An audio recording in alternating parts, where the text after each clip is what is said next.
now that I've opened my image and I've got it open in Photoshop, I'm going to do a tutorial on the Radial tool in Adobe Camera Raw. So I'm going to go up to my top menu again to plugins. Oh, make sure I'm in Photoshop. To filters. I'm going to scroll down on filters to Camera Raw filter. And it's going to open up my image in Camera Raw. And this is where we usually do the exposure and all the contrast, highlights, shadows, whites, blacks, and we scroll down and we do the calibration. I'm not going to worry about that right now. Right now I just want to focus on how to use the Radial tool. So I go to the far right to the masking tool. That's what this is actually doing. Is what you're doing is you're masking.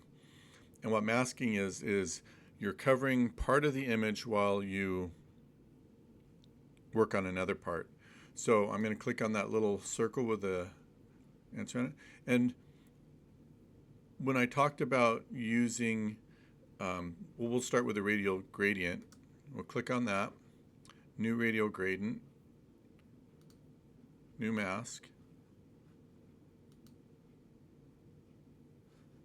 I'm going to come over to my subject and I'm going to draw what I want to have adjusted. So for this picture, I'm going to just use my whole flower here. Once I do that, I can come over here and I can control the exposure. So as I control the exposure slider, you can see that if I move it to the right, everything gets really bright. If I move it to the left, the flower gets dark. That's not what I'm after. So I'm going to start over.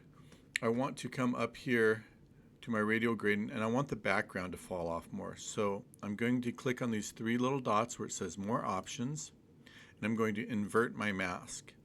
So now when you look at the mask, you can see that everything in the background is what is going to be adjusted. So when I start moving the slider, you can see that I'm keeping that flower light, but the background keeps dropping off. And this is kind of an extreme here. Or if I wanted to make the background brighter. But for this particular radial mask, I just want the flower illuminated and the background to drop off. So I'll do that. There's other things that we can do with this particular tool. So say I want my subject to be brighter, but I want the background to fall off, and I don't want to use a Radial tool. I can come up here and I can click the subject, and all of a sudden AI decides this is my flower here. So now I've got it. And once again, I can move the slider and make it brighter. What I want, once again, is for the back to fall off.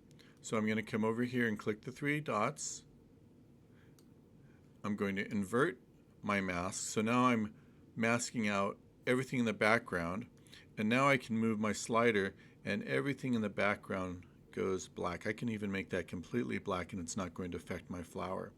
And this is something you might want to do if you want to just highlight a bee or do something artistic. That pretty much is how that masking tool works, or the radial mask works. If you have any questions, let me know. And if you have any questions, to send them to me. Feel free to text me or email me or whatever method works for you.